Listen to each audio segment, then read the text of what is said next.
हिंदी माध्यम के विद्यार्थी उत्तर लेखन कैसे करें। प्रश्न को समझना सबसे ज्यादा इंपॉर्टेंट है। जब आपने सवाल समझ लिया तो फिर सवाल के स्ट्रक्चर पर हम लोग जाएंगे। आप बिल्कुल किसी चीज से ये नहीं हो सकते हैं कि नहीं भाई हमने तो उम्मीद ही छोड़ दी है, ऐसा नहीं। एआई जो है वो निदान में और साथ ही साथ चिकित्सा के क्षेत्र में विभिन्न प्रकार से हमारी मदद कर रहा है। अगर आप ये करते गए तो बेहतरीन आंसर लिख पाएंगे, बेहतरीन उत्तर लेखन कर पाएंगे और फाइनली जो है अपने सपनों को पूरा कर पाएंगे। हेलो दोस्तों, कैसे हैं आप सब। पीडब्ल्यू ओनली आईएएस के इस यूट्यूब चैनल पे आप सबका स्वागत है। आज हम लोग इस वीडियो में एक बहुत ही इंपॉर्टेंट टॉपिक पर चर्चा करने जा रहे हैं कि हिंदी माध्यम के विद्यार्थी उत्तर लेखन कैसे करें, यानी मेंस की आंसर राइटिंग कैसे करें। ये बहुत सारे बच्चों के सवाल होते हैं। बहुत सारे बच्चे जो हैं ये हम अक्सर जो है वो ये प्रश्न पूछते हैं कि आंसर लिखने का सर सही तरीका क्या होता है। तो आज इस वीडियो में हम लोग इसी बात पर चर्चा करेंगे कि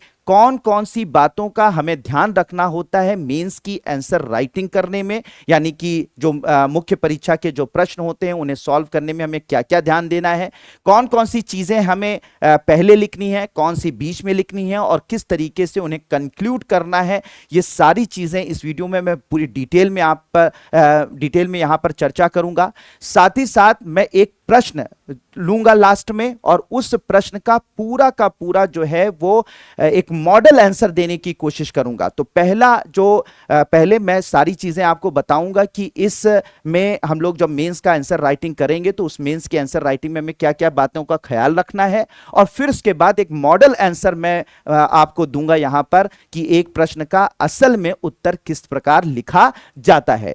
तो इस वीडियो को देखने के बाद मुझे लगता है कि आपकी वो सारे प्रश्न जो मुख्य परीक्षा में उत्तर लेखन से जुड़े हुए होते हैं उनका आपको समाधान मिल जाएगा, उनका आपको सॉल्यूशन मिल जाएगा। तो हम लोग इसको स्टार्ट करते हैं। बहुत ही इंपॉर्टेंट है ये टॉपिक और इसको समझना कि कैसे मेंस की आंसर राइटिंग हम लोग करें। तो सबसे पहले बच्चों याद रखना है आपको कि जब कभी भी आपसे सवाल पूछा जाए, यानी कि अगर आप मेंस का एग्जाम दे रहे हैं या फिर उसका जो है वो उस उत्तर लेखन की आप प्रैक्टिस कर रहे हैं, तो सबसे पहले यूपीएससी में एक चीज मैं हमेशा बोलता हूं बच्चों से कि हमेशा याद रखिएगा कि यूपीएससी में प्रश्न को समझना सबसे ज्यादा इंपॉर्टेंट है। सबसे ज्यादा इंपॉर्टेंट पार्ट है कि हम जो प्रश्न पूछा जा रहा है उसको समझें। यानी कि यूपीएससी असल में एक पर्टिकुलर टॉपिक से आपसे क्या पूछना चाह रहा है, वो आपसे क्या जानना चाह रहा है, यह जानना सबसे इंपॉर्टेंट है। अक्सर यह होता है, मैंने बच्चों को देखा है कि एक पर्टिकुलर टॉपिक वो तैयार करके गए, मेंस में उन्होंने क्वेश्चन देखा और जब देखा तो उनको लगा अरे वो तो टॉपिक मैंने पढ़ा था, उसी से क्वेश्चन आ गया और अब तो मैं सॉल्व कर दूंगा। और उसको क्या होता है, क्वेश्चन को सरसरी निगाह पर वो पढ़ लेते हैं और फिर उसी हिसाब से जो भी उनको आता है, जो भी उन्होंने उस टॉपिक के बारे में समझा होता है, जाना होता है, उसको लिखना स्टार्ट कर देते हैं। उससे होता यह है कि असल में वो टॉपिक तो है जो आप पढ़कर गए हैं, सही है, लेकिन उस टॉपिक में पर्टिकुलर चीज आपसे वो पूछना चाह रहा था, उस पर आपने ध्यान नहीं दिया क्योंकि आपने प्रश्न को सही से नहीं समझा। तो पूछना वो कुछ यानी यूपीएससी आपसे पूछना कुछ और चाह रही है, आप आंसर अपने हिसाब से दे रहे हो और इससे आपको यह लगता है कि मैंने आंसर तो लिखा था, मैंने उस टॉपिक पर लिखा था, लेकिन बाद में जब मार्क्स आए तो मार्क्स बहुत ज्यादा कम थे आपके, तो आपको लगा पता नहीं कहां मार्क्स यूपीएससी ने काट लिए, कैसे काट लिया, आप बिल्कुल कंफ्यूज रहते हैं। और जब आपको कंफ्यूजन होता है किसी चीज में तो फिर आप क्या होता है कि उस पर आप इंप्रूवमेंट भी नहीं कर पाते हैं। तो सबसे इंपॉर्टेंट बात यह है कि अगर वो आपसे जो सवाल पूछना चाह रहा है, यानी वो टॉपिक तो सही है जो आप पढ़ के गए, लेकिन उस टॉपिक में आपसे क्या पूछना चाह रहा है, यह आपको सवाल को, प्रश्न को सही से समझकर ही पता चलेगा कि वो आपसे क्या पूछना चाह रहा है। तो सबसे इंपॉर्टेंट बच्चों कि जब आप मेंस की आंसर राइटिंग करेंगे तो मेंस की आंसर राइटिंग में पहली चीज जो आपको ध्यान देनी है वो ये है कि सबसे पहले सवाल को समझें कि सवाल में आपसे उस पर्टिकुलर टॉपिक के बारे में कुछ विश्लेषण पूछा जा रहा है, यानी सवाल जो है वो विश्लेषण आपसे उस पर्टिकुलर टॉपिक के बारे में विश्लेषण वो आपसे पूछ रहा है, या आलोचनात्मक वो प्रश्न है, यानी कि उसके बारे में क्रिटिकल एनालिसिस करने को कह रहा है, उसकी आलोचनात्मक व्याख्या करने को उस पर्टिकुलर टॉपिक के बारे में कह रहा है, या फिर वो तथ्यात्मक है, यानी सिर्फ तथ्यों के बारे में वो सवाल पूछा गया है, यानी कि एक पर्टिकुलर टॉपिक जो आपको दिया गया है, एक विशेष टॉपिक जो आपको दिया गया है जिस पर वो सवाल है, वो सिर्फ तथ्यों के बारे में, उस पर्टिकुलर टॉपिक के तथ्यों के बारे में, फैक्ट्स के बारे में ही सिर्फ जानना चाह रहा है। तो सबसे पहले बच्चों आपको सवाल को खूब कूल होकर ठंडे दिमाग से समझना है कि असल में सवाल हमसे उस पर्टिकुलर टॉपिक के बारे में, उस विशेष जो टॉपिक है उसके बारे में किस तरीके से पूछ रहा है, यानी वो हमसे क्या पूछना चाहता है, उसका विश्लेषण चाहता है, उसकी आलोचना चाहता है, या उसके तथ्य चाहता है। ठीक है, इतनी बात आपको समझ में आ गई होगी। अब जब आपको सवाल समझ में आ गया कि सवाल किस प्रकार का है, विश्लेषणात्मक है, आलोचनात्मक है या तथ्यात्मक है, फिर उसके बाद आप सवाल की एक संरचना बनाएंगे। ठीक है, संरचना बनाएंगे। अच्छा, ये ऐसा नहीं कि आप एग्जाम में डायरेक्ट ये काम कर रहे हैं, इसके लिए आपको प्रैक्टिस करनी पड़ेगी, सैकड़ों सवालों की प्रैक्टिस करनी पड़ेगी। तो धीरे धीरे धीरे धीरे क्या होगा कि ये प्रैक्टिस में जब आ जाएगा तो वही काम जो है वो जल्दी जल्दी होने लगेगा। ठीक है, तो इसलिए प्रैक्टिस के समय इन सारी, जब आप सवालों की प्रैक्टिस करें तो भी इन सब चीजों का ख्याल रखें। जब आप 10, 15, 20, 25 सवाल बिल्कुल इसी सीक्वेंस से करेंगे जिस सीक्वेंस में बता रहा हूं, तो आपको फिर जब प्रैक्टिस हो जाएगी तो फिर आपको आगे समय कम लगेगा। शुरुआती दौर में क्या होता है, समय आपको लगेगा क्योंकि आपको हर एक बात का ख्याल रखना है, लेकिन जैसे जैसे आप प्रैक्टिस आगे बढ़ाएंगे, ये जो आपकी प्रैक्टिस हो जाने के बाद आपका समय धीरे धीरे धीरे धीरे क्वेश्चन को सॉल्व करने का कम हो जाएगा। तो शुरुआती दौर में अगर सवाल को करने में आपको जो है वो समय ज्यादा लग रहा है तो घबराइए मत, धीरे धीरे वो प्रैक्टिस करने के बाद अच्छे से हो जाएगा। ठीक है, फिर इसके बाद जब आपने सवाल समझ लिया तो फिर सवाल के स्ट्रक्चर पर हम लोग जाएंगे, यानी उसकी संरचना पर ध्यान देंगे। और संरचना में कैसे, संरचना पर में कैसे उसको ध्यान देकर कैसे लिखना है, तो सबसे पहले जो भी टॉपिक आपसे पूछा गया है बच्चों, उसका पहले परिचय लिखा जाता है। ठीक है, अच्छा, जरूरी नहीं कि आप वहां पर परिचय बाकायदा हेडिंग डालकर ही परिचय, पहले परिचय की हेडिंग डाल ली फिर उसके बाद उस पर लिखना शुरू किया, ऐसा नहीं करना है, कोई जरूरी नहीं है। ठीक है, हेडिंग डाल देते हैं तो भी, नहीं हेडिंग डालते हैं तो भी बहुत अच्छा होता है। बहुत ज्यादा हेडिंग इस तरीके से डालने से फिर लगता है कि वो मैच्योरिटी नजर नहीं आती है। ठीक है, तो आप हेडिंग जरूरी नहीं कि परिचय लिखें पहले, फिर उसके बाद जो हेडिंग डालने के बाद फिर उसके बारे में परिचय देना शुरू करें। आप वैसे ही एक पैराग्राफ में आप दे सकते हैं, आप लिख सकते हैं। ठीक है, तो परिचय में क्या होता है, 2-3 पंक्तियों के बारे में जो भी प्रश्न आपसे पूछा गया, जिस टॉपिक के बारे में आपसे प्रश्न पूछा गया है उसकी पृष्ठभूमि के बारे में बता दीजिए, उसकी परिभाषा के बारे में बता दीजिए, जो भी टॉपिक आपको दिया गया है, तो ये 2-3 पंक्तियों में हो जाना चाहिए। ठीक है, तो ये परिचय हो जाता है। ठीक है, उसके बारे में, पृष्ठभूमि के बारे में या परिभाषा के बारे में आप लिख दीजिए। फिर उसके बाद आता है पूरे उस आंसर का मुख्य भाग, यानी कि बॉडी। ठीक है, बॉडी जिसे कहा जाता है, मुख्य भाग आता है। मुख्य भाग में आप किसी भी तरीके से लिख सकते हैं, यानी वो जो टॉपिक है जिसके बारे में आपसे सवाल पूछा जा रहा है उसके बारे में आपको डिटेल में बात करनी है। जो जो चीजें आपसे पूछी गई हैं उस टॉपिक के बारे में, उसको डिटेल में आप लिख सकते हैं। तो मुख्य भाग में क्या होता है कि उस पर्टिकुलर टॉपिक की डिटेलिंग होती है। अब वो डिटेलिंग को रिप्रेजेंट करने का आपका तरीका हो सकता है, आप चाहें तो पैराग्राफ वाइज लिख सकते हैं, छोटे छोटे पैराग्राफ में लिखें, अच्छा माना जाता है। इसके अलावा आप चाहें, समय कम है आपके पास, या आप चाहें उसको और सुंदर बनाने के लिए आप जो है फ्लो डायग्राम्स का भी यूज कर सकते हैं, डायग्राम्स का भी यूज कर सकते हैं। ठीक है, या अनुच्छेदों में लिख सकते हैं, या तालिकाएं बना सकते हैं। ठीक है, तो टेबल वगैरह के फॉर्मेट में भी लिख सकते हैं। तो ये डिपेंड करेगा कि क्वेश्चन की डिमांड कैसी है, क्वेश्चन की डिमांड कैसी है और साथ ही साथ आपका तरीका कैसा है, आप कैसे खूबसूरत बनाना चाहते हैं उस पर्टिकुलर आंसर को। ठीक है, तो आप क्या करते हैं, मुख्य भाग को आप, फिर से मैं बता दे रहा हूं, पैराग्राफ छोटे छोटे छोटे छोटे, मुख्य भाग में उस टॉपिक के बारे में जिससे सवाल पूछा गया उसके बारे में आपको डिटेल में लिखना होता है, जो जो चीजें पूछी गई हैं उसके बारे में डिटेल में लिखना होता है, और उसको डिटेलिंग करने के लिए छोटे छोटे पैराग्राफ आप लिख सकते हैं, फ्लो डायग्राम बना सकते हैं, अनुच्छेदों में लिख सकते हैं, और साथ ही साथ तालिकाएं यानी टेबल फॉर्मेट में भी लिखा जा सकता है। डिपेंड करता है कि आप कैसा पसंद करते हैं, आपकी प्रैक्टिस किस तरह से हुई है। हर एक बच्चा अलग अलग तरीके से रिप्रेजेंट करने की कोशिश करता है, और सभी तरीके आप खूबसूरती से अगर किसी भी तरीके से लिखेंगे, सारे तरीके बेहतर माने जाते हैं। फिर इसके बाद जो तीसरा पार्ट आता है, जो पहले तो आपका इंट्रोडक्शन हो गया, फिर दूसरा जो है मुख्य भाग हो गया, फिर तीसरा जो पार्ट होता है उस आंसर का वो होता है कंक्लूजन, जिसे हम लोग निष्कर्ष कहते हैं। क्या बोलते हैं? निष्कर्ष कहते हैं। निष्कर्ष हमेशा याद रखिएगा बच्चों, आप सिविल सर्वेंट बनने जा रहे हैं, कल आपके हाथ में देश की बागडोर होगी, ठीक है, आप एक सिविल सर्विसेज में जाएंगे, सिविल सेवा में जाएंगे, और याद रखिएगा बच्चों, आपसे हमेशा उम्मीद, हमेशा सकारात्मक उम्मीद रखी जाती है, हमेशा आपसे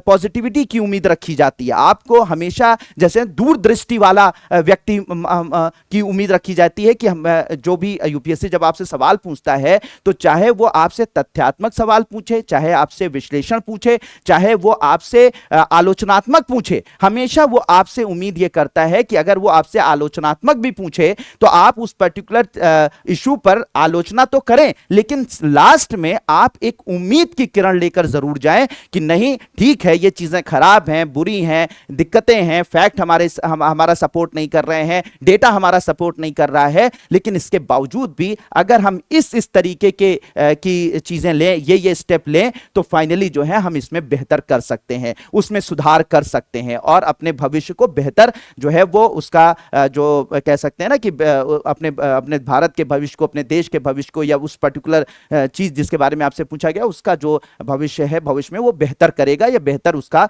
रिजल्ट आ सकता है। तो हमेशा याद रखिएगा, आपसे उम्मीद, कितना भी आपसे निगेटिव चीजों पर सवाल पूछा जाए, नकारात्मक चीजों पर सवाल पूछा जाए, लेकिन नकारात्मक उसमें आलोचनात्मक पूछा जाए, लेकिन आपको हमेशा निष्कर्ष में हमेशा एक पॉजिटिव नोट रखना है, हमेशा इस तरीके से रखना है कि नहीं भाई उम्मीदें हैं, ठीक है, उम्मीद की किरण है। आप बिल्कुल किसी चीज से ये नहीं हो सकते हैं कि नहीं भाई हमने तो उम्मीद ही छोड़ दी है, ऐसा नहीं है। तो इस बात को मेरे प्यारे बच्चों ये जरूर ध्यान रखिएगा कि जब आप कंक्लूजन निकलें तो हमेशा सकारात्मक कंक्लूजन होना चाहिए, ठीक है, समाधानात्मक कंक्लूजन होना चाहिए, यानी कि सकारात्मक हो, आप कोई समाधान सुझाएं, अगर बहुत निगेटिव चीज है तो उसमें समाधान सुझा सकते हैं, और समावेशी निष्कर्ष होना चाहिए, और सबको, सारी चीजों को कंक्लूड करने वाला जो है वो जो है उसका निष्कर्ष होना चाहिए। तो हमेशा याद रखिएगा मेरे प्यारे बच्चों कि हमेशा जो निष्कर्ष होगा सकारात्मक होगा, समाधानात्मक होगा, और हमेशा याद रखिएगा समावेशी निष्कर्ष होगा, ठीक है। तो ये 3 पार्ट होते हैं जब कभी भी किसी आंसर को लिखा जाता है, किसी भी उत्तर को लिखा जाता है, तो इसके 3 पार्ट होते हैं। पहला पार्ट फिर से बता दे रहा हूं, परिचय का होता है, जो 2-3 कह सकते हैं कि लाइन में लिखा होता है। मुख्य भाग में आपको डिटेल में उसके बारे में बताना होता है, उस पर्टिकुलर टॉपिक के बारे में, और फिर लास्ट में तीसरा जो पार्ट होता है वो निष्कर्ष होता है, कंक्लूजन होता है, ठीक है। अब बात आती है, सवाल पूछा जाता है कि सर ठीक है, ये तो 3 पार्ट हमें समझ में आ गया, अब बात आती है कि सर भाषा और शैली हमारी कैसी होनी चाहिए, क्या बहुत ज्यादा हम लोग जो हिंदी लिखें तो क्या वो बहुत ही, जैसे कह सकते हैं कि बहुत ज्यादा मुश्किल जटिल शब्द उसमें जो रखे जाएं, ऐसा हम इंप्रेशन सामने वाले पे रख दें कि मुझे बहुत अच्छी हिंदी आती है। तो मेरे प्यारे बच्चों याद रखिए, चाहे आप हिंदी में आंसर लिखिए, चाहे आप इंग्लिश में आंसर लिखिए, वहां पे आपसे उस पर्टिकुलर टॉपिक, उस विशेष जो कह सकते हैं विषय पर आपसे सवाल पूछा जा रहा है, आपकी हिंदी का एग्जाम नहीं है वो, ठीक है, वो आपकी इंग्लिश का एग्जाम नहीं है, वो आपकी भाषा का एग्जाम नहीं है। तो ये बात हमेशा ध्यान में रखें। तो आप जैसे अगर एक कहते हैं ना, किसी चीज को अगर आपको समझाना है तो आप सरल भाषा में जितने अच्छी तरीके से किसी इंसान को अपना मैसेज दे सकते हैं, आप मुश्किल भाषा या बहुत ज्यादा जो कह सकते हैं कि ग्रामेटिकली आप अगर किसी चीज को देने की कोशिश करना शुरू करेंगे तो क्या हो जाएगा कि टॉपिक जिसके बारे में बात हो रही है वो कहीं पीछे छूट जाएगा, और फाइनली जो है आपकी हिंदी या इंग्लिश का ही वहां पर जो है वो रिप्रेजेंटेशन हो पाएगा। तो मैं यहां पर हमेशा कहता हूं, ये बात याद रखिएगा मेरे प्यारे बच्चों, कि आपकी भाषा हमेशा सरल होनी चाहिए, स्पष्ट होनी चाहिए, और औपचारिक हिंदी का प्रयोग ही करना चाहिए, जो कि आप जो है वो नॉर्मल भाषा में करते हैं, मतलब औपचारिक हिंदी में करते हैं। ये नहीं कि पता लगा कि याराना वाला जो अपने दोस्तों के साथ आप हिंदी यूज करते हैं, उसमें हिंदी, इंग्लिश और उर्दू सब मिली होती है, वो नहीं, एक कह सकते हैं ना औपचारिक हिंदी होनी चाहिए, लेकिन बहुत सरल होनी चाहिए और स्पष्ट होनी चाहिए, जैसे लगे कि आप अपनी बातों को बहुत स्पष्ट तरीके से बहुत सरल भाषा में आप व्यक्त करने की कोशिश कर रहे हैं। तो ये बात बिल्कुल ध्यान रखिएगा, जटिल शब्दों या साहित्यिक भाषा से बचने की कोशिश करनी चाहिए। ठीक है, तो सरल शब्द में आंसर होने चाहिए और जटिल शब्द और साहित्यिक भाषा का ज्यादा प्रयोग ना करें, क्योंकि ये आपका हिंदी का एग्जाम नहीं है, बल्कि ये आपके उस पर्टिकुलर टॉपिक का एग्जाम है। ठीक है, पर्टिकुलर सब्जेक्ट का एग्जाम है, तो ये बात ध्यान रखेंगे। अब इस पर आ जाते हैं बच्चों, ये सारी चीजें जब आप जान गए कि एग्जैक्टली कैसे हमें आंसर राइटिंग करनी है, उसके पार्ट क्या होते हैं, किस किस तरीके की भाषा का एग्जाम, भाषा किस तरीके की भाषा और शैली होनी चाहिए, इसको जानने के बाद मेरे प्यारे बच्चों, अब आपको मैं आपको कुछ और बातें भी बता देता हूं, फिर उसके बाद हम लोग प्रश्न का आंसर राइटिंग को मैं करके आपको मॉडल आंसर देने की कोशिश करूंगा। एक चीज और आपको ध्यान रखनी है बच्चों की, याद रखिएगा, हम लोग अक्सर जो एग्जाम में जब हम आंसर राइटिंग करते हैं, तो उस एक आंसर राइटिंग में हम जो है घटनाएं जो होती हैं, जैसे बहुत सारा टॉपिक, जैसे साइंस एंड टेक्नोलॉजी का कोई टॉपिक आ गया, मान लीजिए कि स्टेम सेल थेरेपी का कोई टॉपिक आपसे पूछ लिया गया, तो स्टेम सेल चिकित्सा के बारे में आप बताएंगे और साथ ही साथ कोशिश करिए कि अगर करंट अफेयर में समसामयिक घटनाओं में अगर कोई ऐसा इवेंट हुआ है, कोई चिकित्सा भारत में हुई है, कोई चिकित्सा विदेशों में हुई है जो काफी चर्चा में रही है, तो उनका उदाहरण दीजिए। ठीक है, उनका उदाहरण दीजिए। इससे लगता है जो एग्जामिनर होता है उसको आप ये मैसेज दे पाते हैं कि आपको जो पर्टिकुलर टॉपिक है उसके बारे में भी आपको नॉलेज है और साथ ही साथ समसामयिक घटनाओं से भी आप पूरी तरीके से अपडेटेड है, बिल्कुल करंट अफेयर आपका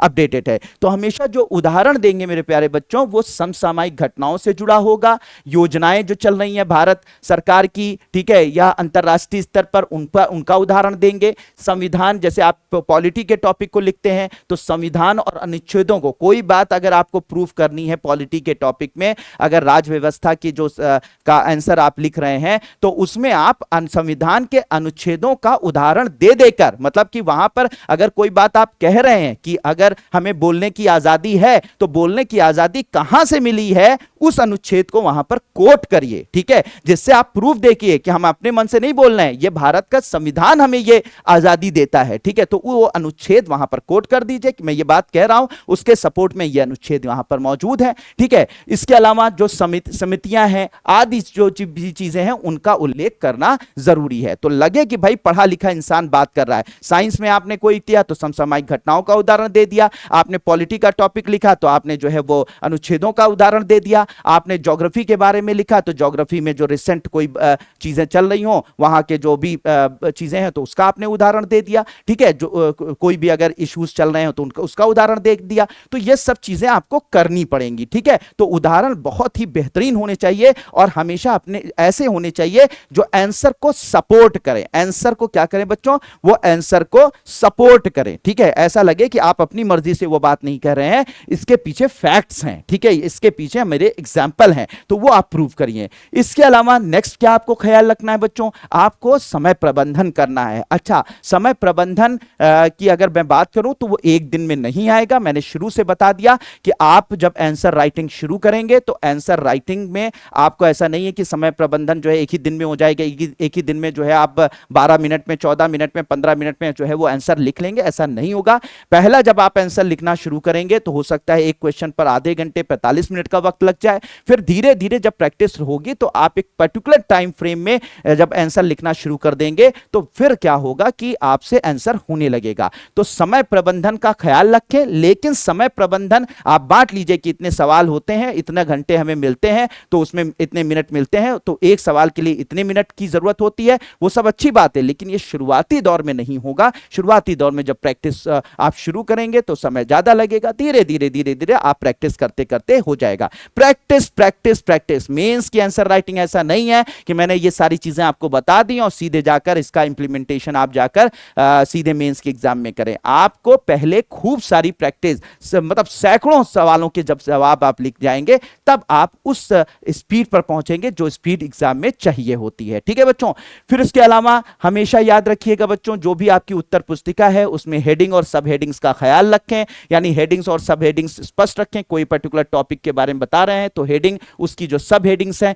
भूमिका जो है बिल्कुल स्पष्ट होनी चाहिए। इसके अलावा अगर कोई पर्टिकुलर टॉपिक है, मान लीजिए कि आप स्टेम सेल चिकित्सा लिख रहे हैं, तो स्टेम सेल चिकित्सा में कोई उदाहरण आप देते हैं, तो मान लीजिए कि कार्टी सेल थेरेपी के बारे में लिख रहे हैं, तो जहां पर कोई मुख्य बिंदु आए या कोई टॉपिक आए या कोई पर्टिकुलर कोई भी चीज आए जो इंपॉर्टेंट है, तो उसको अंडरलाइन कर दीजिए, उसको क्या करिए, अंडरलाइन करिए, रेखांकित कर दीजिए। ठीक है, तो कोई भी अगर ऐसा टॉपिक, ऐसा जो है वो शब्द आते हैं, महत्वपूर्ण शब्द आते हैं, तो उनको रेखांकित करिए, उनको अंडरलाइन कर दीजिए, जिससे कि एग्जामिनर की निगाह सीधे आपके उन रेखांकित शब्दों में जाए और वो सीधे समझ ले कि इस बच्चे को नॉलेज है। ठीक है, यानी यहां पर देखो बच्चों, एक चीज आपको ख्याल रखना है, आपको सामने वाले को, ये जो एग्जामिनर है, जो आपकी कॉपी चेक कर रहा है, कॉपी जो चेक करता है, उसको ये महसूस करा ले, उसको साइकोलॉजिकल, ठीक है, आपके आंसर राइटिंग से जब सवालों को पढ़ना शुरू करे आपके बुकलेट में, तो आपको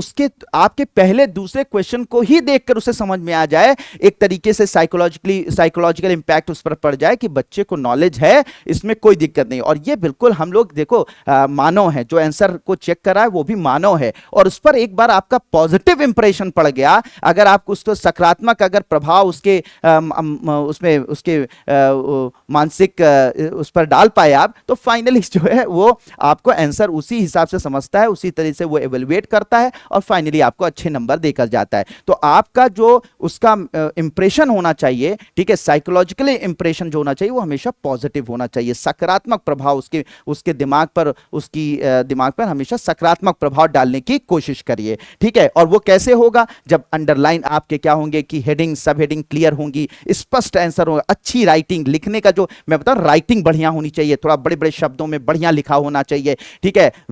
दिख जाए कि भाई देखो, मतलब ये आंसर लिखा हुआ है, बिल्कुल स्पष्ट दिख रहा है, जो मुख्य बिंदु है अंडरलाइन होने चाहिए, तो आपकी राइटिंग भी बेहतर होनी चाहिए। ठीक है, ठीक ठाक होनी चाहिए, अच्छी होनी चाहिए, और इसकी वजह से भी आप एक पॉजिटिव इंप्रेशन जो है वो एग्जामिनर के माइंडसेट पर डाल सकते हैं। ठीक है, तो इसका जरूर ध्यान रखें। ठीक है, तो लेखन सुव्यवस्थित और साफ सुथरा होना चाहिए, ये बात मैंने अभी आपको पहले ही बता दी, साफ सुथरा, और ये सब चीजें प्रैक्टिस से होगी बच्चों, प्रैक्टिस से होगी। ऐसा आप कभी भी ऐसा मत कीजिएगा कि आंसर जो है वो तेजी से लिख तो रहे हैं, सब टॉपिक लिख तो रहे हैं, लेकिन आपकी जो हैंड राइटिंग है समझ नहीं आ रही है, मतलब आप खुद ही एग्जामिनर को कह रहे हैं कि उसने सवाल पूछा है कि भाई तुम ये सवाल का जवाब देकर जानो, और तुमने उसको इस तरीके की हैंडराइटिंग में लिख दिया कि तुमने उसी को सवाल दे दिया कि बूझो तो जानो। ठीक है, तो ऐसा मत करिएगा कि तुम उसी से सवाल पूछ लो, मतलब आंसर ऐसा लिख दिया है, ऐसी गंदी राइटिंग में लिख दिया है कि तुमने उसी से कह दिया कि बूझो तो जानो या समझो तो जानो, उसी को चैलेंज दे दिया है, तो फिर वो क्या है, उसके ऊपर तो कोई जिम्मेदारी, फिर वो अपने हिसाब से समझेगा और अपने हिसाब से आंसर देगा, और फिर बाद में जब हम रोते हुए पहुंचेंगे कि नहीं हमारे साथ तो बहुत बुरा हो गया, यूपीएससी जो है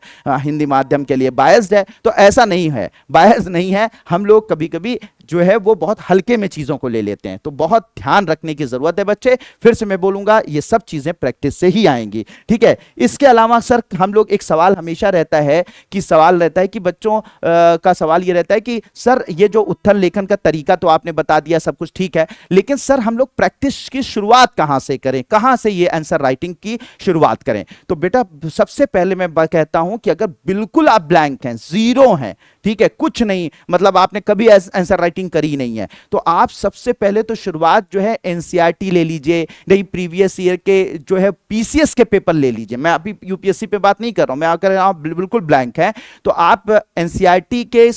कोई भी अगर टॉपिक दिया हुआ है, आंसर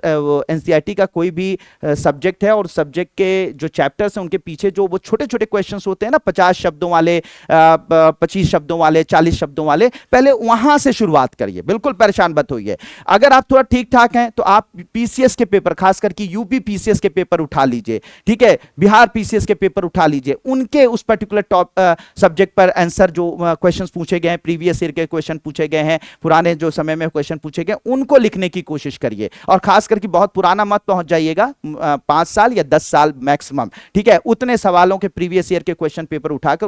उनका लिखना शुरू कीजिए। एक बार वो लेवल आपको प्राप्त हो जाएगा, पीसीएस के क्वेश्चंस आप लिखना शुरू कर देंगे, आपको लगेगा कि आपको एक कॉन्फिडेंस आ चुका है, फिर आप यूपीएससी के प्रीवियस ईयर के क्वेश्चन पेपर पे आ जाइए, फिर यूपीएससी के प्रीवियस ईयर के क्वेश्चन पेपर उठाइए, पिछले 7 सालों के, 8 सालों के, 10 सालों के, 5 सालों के, जहां से आपको लगे, ठीक है, फिर वहां से आप उठाकर फिर उसके क्वेश्चन सॉल्व करना शुरू करिए, फिर आइए। तो मतलब ये नहीं कि एक बार की आपने सीधे पहुंच गए प्रीवियस ईयर के क्वेश्चन पेपर यूपीएससी पर आ गए, यूपीएससी नहीं, उससे पहले आप चाहें, अगर आपकी प्रैक्टिस है पहले से, आपको आंसर राइटिंग करने का तरीका पता है, तो डेफिनेटली आप यूपीएससी के प्रीवियस ईयर पेपर पर डायरेक्ट आप लिखना स्टार्ट कर सकते हैं। लेकिन अगर आपको थोड़ा सा लग रहा है कि नहीं भाई ऐसा अभी मेरे से नहीं हो सकता, थोड़ा सा मुझे अपने आप को पहचानिए सबसे पहले, और अगर लग रहा है तो शुरुआत करिए छोटे छोटे एनसीईआरटी से के पीछे जो सवाल लिखे गए हैं उनको लिखिए, उस वो हो जाए तो यूपीपीसीएस या बीपीएससी के क्वेश्चंस जो है प्रीवियस ईयर के उनको लिखिए, उनके वो हो जाए तो फिर उसके बाद आप यूपीएससी पे आ जाइए, ठीक है। तो होगा, देखो होगा, लेकिन थोड़ा बच्चों पेशेंस रखने की जरूरत है, थोड़ा सा धैर्य रखने की जरूरत है, और धैर्य करते रहेंगे तो कोई आपको सक्सेसफुल होने से रोक नहीं सकता। आप कामयाब होंगे ये निश्चित है, लेकिन वो निश्चित जो है वो कब वो मतलब आप कामयाब होंगे इसकी कोई एक कह सकते हैं टाइमलाइन नहीं है कि आप इसी दिन कामयाब होंगे। आप प्रैक्टिस करेंगे, थोड़ा सा धैर्य रखेंगे, मेहनत करते रहेंगे, एक वक्त आप जब परफेक्ट हो जाएंगे तो यूपीएससी आपको एक्सेप्ट कर लेगा, आपको जो है लबासना भेज देगा। तो ठीक है, तो बिल्कुल परेशान होने की जरूरत नहीं, सक्सेस आपको मिलेगी, थोड़ा पेशेंस, थोड़ा धैर्य रखने की जरूरत है, प्रैक्टिस करने की जरूरत है, ठीक है बच्चों। और हाँ, आज एक चीज और जोड़ लीजिएगा कि आप जो है अगर चाहें तो प्रीवियस ईयर के जो टॉपर्स वगैरह रहे उनकी कॉपी को भी देख सकते हैं एक बार आइडिया लेने के लिए, लेकिन जो तरीका मैंने आपको बताया यही तरीका सारे जो टॉपर्स होते हैं अपनाते हैं। लेकिन अगर आप चाहें तो ऑनलाइन आपके पास बहुत सारे आंसर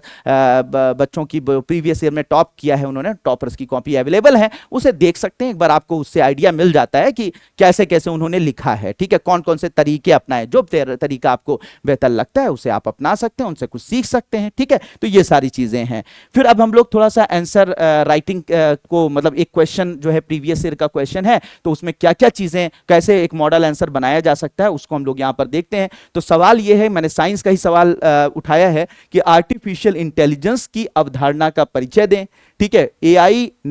यानी आर्टिफिशियल इंटेलिजेंस नैदानिक निदान में कैसे मदद करता है, क्या आपको स्वास्थ्य सेवा में एआई के उपयोग से व्यक्ति की गोपनीयता का कोई खतरा महसूस होता है, ठीक है। तो अब यहां पे सबसे पहले देखो सवाल समझो, सवाल क्या दिया गया है, सवाल को पहले इस सवाल को ध्यान से अगर आप देखेंगे तो सवाल के 3 भाग हो गए। अब सवाल को समझना है कि क्या क्या आपसे एआई के, देखो टॉपिक एआई है लेकिन एआई के बारे में सब कुछ नहीं उसने पूछा है, समझे, ध्यान दीजिए आप, यहां पर एआई कैसे मेडिकल में, कैसे जो है वो चिकित्सा में उपयोग लाया जा रहा है, और खास करके चिकित्सा के निदान में, यानी कि उसकी डायग्नोसिस बनाने में, यानी कि चिकित्सा का कोई भी बीमारी है उसका पता लगाने में कैसे उसका उपयोग किया जा रहा है, उसके बारे में सवाल पूछा जा रहा है। तो देखिए एआई के बारे में आप एक एआई आपने देखा, आप तुरंत आंसर करना शुरू कर गए, तो अब पता ही नहीं चला कि एआई में उसने सारा एआई नहीं पूछा था, उसने स्पेशली आपसे पूछा था, जो सवाल पूछा था वो कैसे मेडिकल साइंस में उसका उपयोग हो रहा है,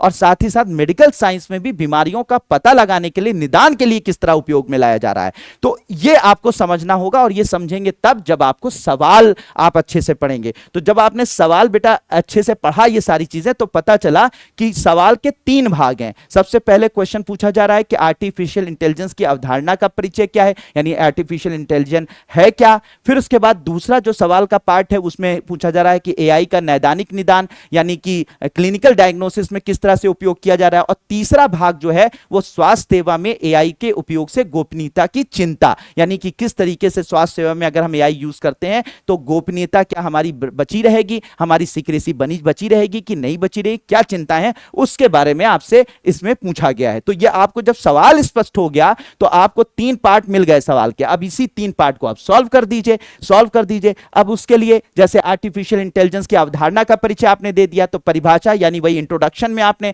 सबसे पहले बता दिया कि एआई एक उन्नत तकनीक है जिसमें कंप्यूटर सिस्टम या मशीनें मानव जैसी बुद्धिमत्ता प्रदर्शित करती हैं, जैसे सीखना, निर्णय लेना, भाषा समझना, ठीक है। और इसके मुख्य घटक जो हैं वो फिर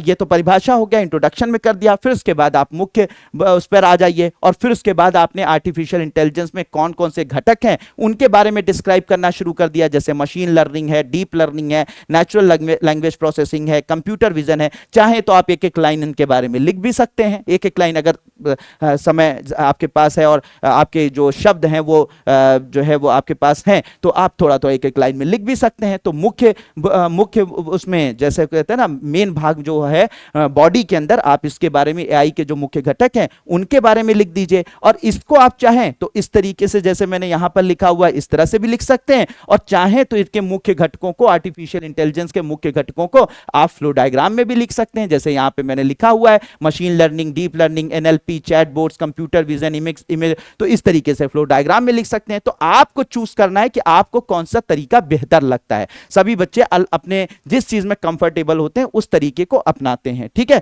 इस तरीके से कर दीजिए। फिर उसके बाद दूसरा पार्ट क्या है, एआई का नैदानिक निदान में उपयोग किस तरीके से है। तो याद रखिएगा नैदानिक निदान का मतलब क्या होता है, तो इसका मतलब रोगों की पहचान, रोग पूर्वानुमान, नैदानिक निर्णयों में डॉक्टरों की सहायता करता है, ठीक है। तो ये आप एक लाइन में स्पष्ट कर दीजिए। फिर उसके बाद क्या योगदान है उसको स्पष्ट कीजिए कि मेडिकल इमेजिंग एनालिसिस यानी कि एमआरआई, एक्सरे, सीटी स्कैन को एनालाइज करने में, उनको समझने में जो है इसका उपयोग होता है। डिजीज प्रिडिक्शन, नई अभी एआई के ऐसे ऐसे सॉफ्टवेयर आए हैं कि 10 साल पहले ही डिजीज को जो है वो प्रिडिक्ट कर ले रहे हैं, डिजीज के बारे में पता लगा दे रहे हैं, तो उसमें इसका उपयोग होता है। वर्चुअल असिस्टेंट, चैटबॉट्स हैं, वर्चुअल नर्सें हैं, वो क्या करेंगी, आपके मरीज को सही सजेशन देंगी, सही तरीका बताएंगी। कब डॉक्टर एप्लीकेशन आपने डाउनलोड कर लिया, वो आपको एक समय पर जो है रिंग बजेगी कि दवाई खाने का समय हो गया है। तो एआई जो है वो निदान में और साथ ही साथ चिकित्सा के क्षेत्र में विभिन्न प्रकार से हमारी मदद कर रहा है। इसको आप अच्छे से इस तरीके से एग्जाम्पल के साथ आप वहां पे एक्सप्लेन कर दीजिए। ये सब मुख्य भाग में चल रहा है,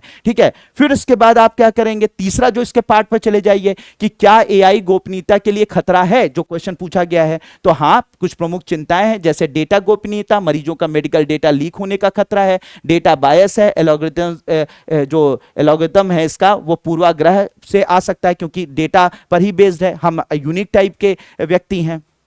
तो हमारा हो सकता है कि पुराने जो डेटा है वो हम उससे अलग तरीके से एक व्यक्ति मतलब अपने आप को बिहेव कर रहा हो, तो वो हो सकता है, डेटा बायस हो सकता है। इससे अलावा निर्णय की पारदर्शिता, ठीक है, ये सब भी समस्याएं हैं एआई से जुड़ी हुई, जो कि हमारे मेडिकल साइंस में इसका साइंस में जब डायग्नोसिस हम करेंगे तो आएंगी, सामना करना पड़ेगा। तो डेफिनेटली एआई गोपनीयता के लिए खतरा है। कुछ चिंताएं हैं जिसमें डेटा गोपनीयता, डेटा बायस, निर्णय की पारदर्शिता, ये सब इश्यूज हैं। ये सब चीजें आपने कर ली, ठीक है। ये मुख्य भाग में हो गया। अब मुख्य भाग में जब आपने ये सब बता दिया, उसके बाद आप क्या करेंगे, कंक्लूड करेंगे। और कंक्लूजन मैंने हमेशा बताया था कि हमेशा कैसा होना चाहिए, पॉजिटिव होना चाहिए। तो आप कैसे, ये समस्याएं तो हैं, ठीक है, समस्याएं हैं, लेकिन उन समस्याओं का समाधान कैसे होगा और किस तरीके से एआई की उपयोगिता को हम नकार नहीं सकते हैं भविष्य में, उसको लेते हुए पॉजिटिव कंक्लूड करिए और बताइए कि भाई अगर जो समस्याएं हैं तो उनको हम डेटा को इनक्रिप्ट कर सकते हैं, डेटा को कोडेड कर सकते हैं, जिससे कोई भी डेटा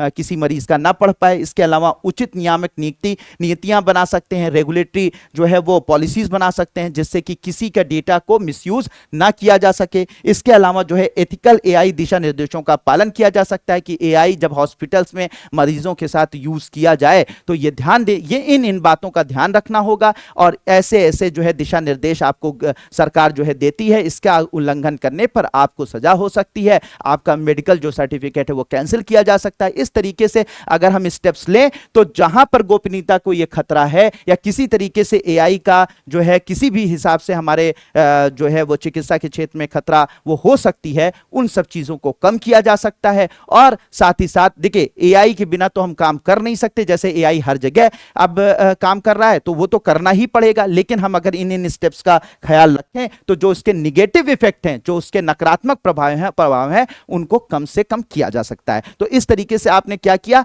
कि आपने नकारात्मकता को स्वीकार तो किया एआई की, लेकिन साथ ही साथ आपने कंक्लूजन में क्या किया, उसके सुझाव, उसके जो है समाधान जो है वो समाधान सुझाव दे दिए। और वो समाधान सुझाव इतने पॉजिटिव दे दिए कि पता लगा जो हमारा जो कॉपी चेक कर रहा होगा, एग्जामिनर होगा, उसे लगा वाह भाई, मतलब इसने समस्या भी बताई और इसके बाद समाधान भी दे दिया। ये है सिविल सर्वेंट, ठीक है, ये है फ्यूचर का सिविल सर्वेंट। और फाइनली वो अच्छी तरीके से समझकर आपको जो है वो बेहतरीन आंसर,